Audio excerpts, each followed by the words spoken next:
नमस्कार, आप देख रहे हैं कैपिटल टीवी बिहार। मैं हूं आपके साथ सृष्टि। बिहार की सियासत में एक बार फिर घमासान शुरू हो चुका है। चुनावी रण से पहले ही सत्ता और विपक्ष के बीच सवालों की जंग छिड़ गई है। आरजेडी नेता तेजस्वी यादव ने सरकार पर बड़ा हमला बोलते हुए 20 सवालों की ऐसी सूची जारी कर दी है जिसने राजनीतिक गलियारों में हलचल मचा दी है।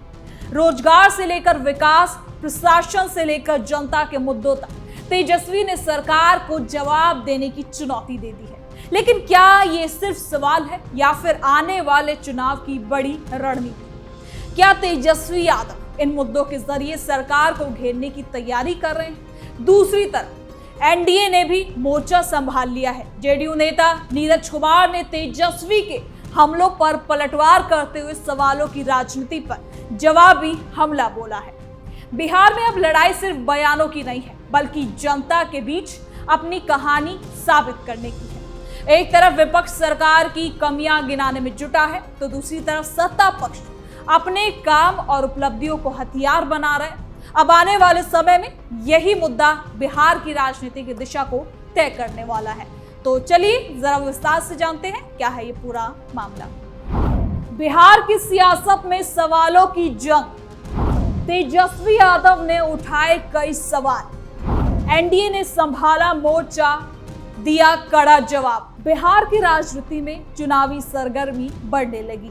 भले ही चुनावी मैदान पूरी तरह से तैयार ना हो, लेकिन राजनीतिक बयानबाजी ने माहौल को गर्म कर दिया है।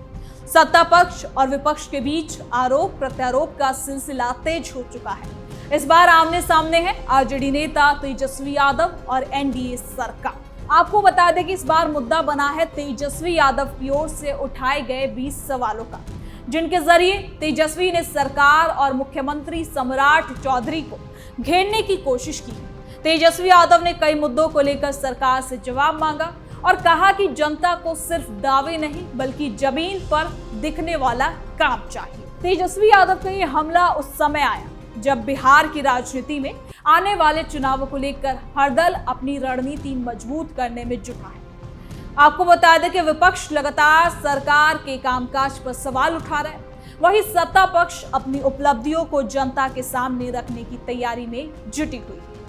तो वही तेजस्वी यादव ने अपने सवालों के जरिए सरकार से कई मुद्दों पर जवाब मांगने की कोशिश की। उन्होंने रोजगार, युवाओं के भविष्य और विकास योजनाओं, प्रशासनिक व्यवस्था और जनता से जुड़े मामलों को लेकर सवाल उठाए।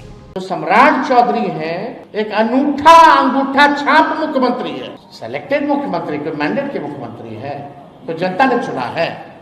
जो केंद्र बोलेगा उस पर छाप मारते रहेंगे। बड़ा ताम झाम सिक्योरिटी का लेके चलेंगे, बड़ा बंगला चाहिए, उसी में वो व्यक्ति खुश है।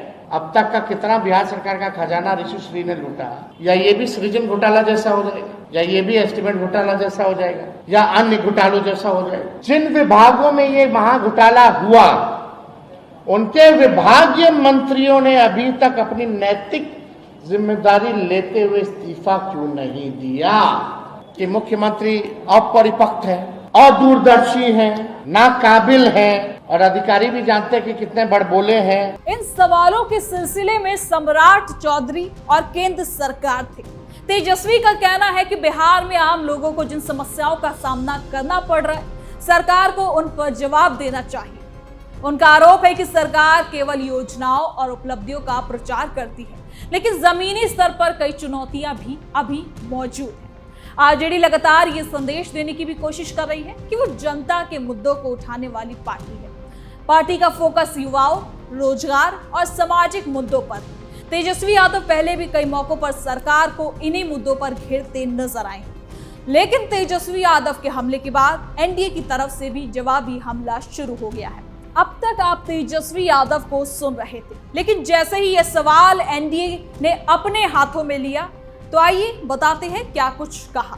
आपको बता दें कि जेडीयू एमएलसी नीरज कुमार ने तेजस्वी यादव के सवालों पर प्रतिक्रिया देते हुए कहा कि सवाल पूछना लोकतंत्र का हिस्सा है, लेकिन सवाल तथ्यों के आधार पर होने चाहिए। उन्होंने विपक्ष पर आरोप लगाया कि वो राजनीतिक माहौल बनाने के लिए आरोप लगा रहे हैं। नीरज कुमार ने कहा कि सरकार अपने काम और उपलब्धियों के आधार पर जनता के बीच जाएगी, इसके साथ ही ये भी कहा कि जनता सब कुछ देख रही है और सही समय पर आने पर वो जवाब और अपना फैसला जरूर देगी। लेकिन एनडीए नेताओं ने तेजस्वी यादव के हमलों का जवाब देते हुए आरजेडी के पुराने शासनकाल का भी जिक्र किया।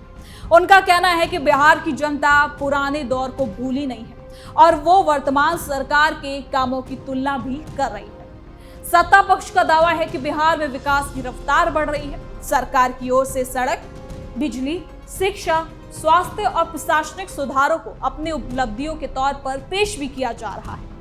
वहीं विपक्ष का कहना है कि सरकार के दावों और वास्तविक स्थिति में काफी हद तक अंतर है।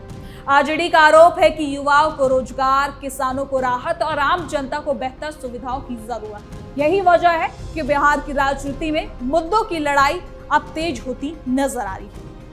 तो वहीं तेजस्वी यादव के 20 सवालों को राजनीतिक रणनीति के तौर पर भी देखा जा रहा है। विपक्ष चाहता है कि सरकार इन सवालों का जवाब दे और जनता के बीच अपनी स्थिति को स्पष्ट करे। दूसरी तरफ एनडीए इस हमले को विपक्ष की राजनीतिक कोशिश बता रहा है। सत्ता पक्ष का कहना है कि केवल सवाल उठाने से राजनीति नहीं चलती, बल्कि जनता काम देखती है। बिहार की राजनीति में हमेशा से ये बात दिलचस्प है। यहाँ चुनावी समीकरण केवल एक मुद्दे से तय नहीं होते। जातीय समीकरण, विकास, रोजगार, कानून व्यवस्था और नेताओं की छवि जैसे कई पहलू चुनाव नतीजों को प्रभावित करते हैं। तेजस्वी यादव लगातार युवाओं और रोजगार के मुद्दों को अपनी राजनीति का बड़ा आधार भी बना रहे हैं। उनका प्रयास है कि युवाओं और आम जनता के बीच सरकार की नीतियों को लेकर सवाल खड़े किए जाए। वहीं एनडीए की रणनीति सरकार के कामों को सामने रखना है। सत्ता पक्ष ये बताने की कोशिश कर रहा है कि बिहार में स्थिर सरकार और विकास के लिए लगातार कदम उठाए जा रहे हैं। इस पूरी राजनीतिक लड़ाई में सबसे बड़ा सवाल यही है कि जनता किस मुद्दे को सबसे ज्यादा महत्व देती है। क्या तेजस्वी यादव के सवाल सरकार पर दबाव बनाने में सफल होंगे? क्या एनडीए अपने काम और उपलब्धियों के जरिए विपक्ष के हमलों को जवाब दे पाएगा? फिलहाल दोनों पक्ष अपनी अपनी तैयारी में तो जुटे हैं। तेजस्वी यादव जहां सरकार से जवाब मांग रहे हैं, वहीं एनडीए नेता लगातार पलटवार कर रहे हैं। दोनों तरफ से बयानबाजी तेज है और हर नेता अपने समर्थकों तक अपनी बात को पहुंचाने की कोशिश में है। बिहार की राजनीति में ये सिर्फ एक बयानबाजी नहीं, बल्कि आने वाले समय की राजनीतिक दिशा का संकेत भी माने जा रहे हैं। जैसे जैसे चुनाव नजदीक आएंगे, वैसे वैसे मुद्दों की लड़ाई और ज्यादा तेज होगी। विपक्ष सरकार की कमियों को सामने रखने की कोशिश करेगा, तो सत्ता पक्ष अपनी उपलब्धियों और योजनाओं को जनता तक पहुंचाएगा। अभी के लिए तेजस्वी यादव के 20 सवालों ने बिहार की सियासत में नई बहस को जरूर शुरू किया है, लेकिन आने वाले समय में ये पता चलेगा कि हमला कितना असरदार साबित होता है और जनता इन दावों पर कितना भरोसा करती है। लेकिन बिहार की राजनीति में सवालों और जवाबों का ये सिलसिला अभी थमने वाला नहीं है। एक तरफ तेजस्वी यादव अपने 20 सवालों के जरिए सरकार को घेरने की कोशिश में है, तो दूसरी तरफ एनडीए सरकार भी बिल्कुल तैयार है। ऐसा नहीं है कि वो तेजस्वी यादव के सवालों का इंतजार कर रही है और उसके बाद अपने जवाबों को तैयार कर रही है, बल्कि पलटवार का जो संदेश है उसमें वो जुटी हुई है। क्योंकि राजनीति में अक्सर ये देखा जाता है कि चुनाव से पहले मुद्दे बदलते हैं, लेकिन जनता के सवाल हमेशा वही रहते हैं। रोजगार, विकास, सुरक्षा, शिक्षा और बेहतर भविष्य, यही वो मुद्दे हैं जिनके आधार पर नेता अपनी अपनी रणनीति तैयार करते हैं और जनता के बीच अपनी बात रखते हैं। तेजस्वी यादव के हमले ने बिहार की सियासत में नई बहस को शुरू कर दिया है। विपक्ष चाहता है कि सरकार अपने फैसलों और नीतियों पर जवाब दे, जबकि सत्ता पक्ष का कहना है कि जनता काम देखती है और उसी के आधार पर फैसला भी करती है। अब आने वाले दिनों में ये देखना दिलचस्प होगा कि क्या ये 20 सवाल बिहार की जनता के बीच बड़ा मुद्दा बन पाते हैं या फिर एनडीए अपने जवाब और उपलब्धियों के दम पर इस पर राजनीतिक हमले करती है। बिहार की राजनीति हमेशा से उतार चढ़ाव और बड़े मुकाबलों की गवाह रही है। यहाँ चुनाव सिर्फ नेताओं के भाषणों से नहीं, बल्कि जनता के भरोसे और जमीन पर दिखने वाले बदलाव से तय होते हैं। फिलहाल सियासी मैदान सज चुका है, बयान तेज है, रणनीतियां तैयार है और हर दल अपनी कहानी जनता तक पहुंचाने में लगी हुई है। लेकिन आखिरी फैसला वही होगा जो बिहार की जनता अपने वोटों के जरिए करेगी। तो फिलहाल के लिए इस खबर में इतना ही। देखते रहिए कैपिटल टीवी बिहार।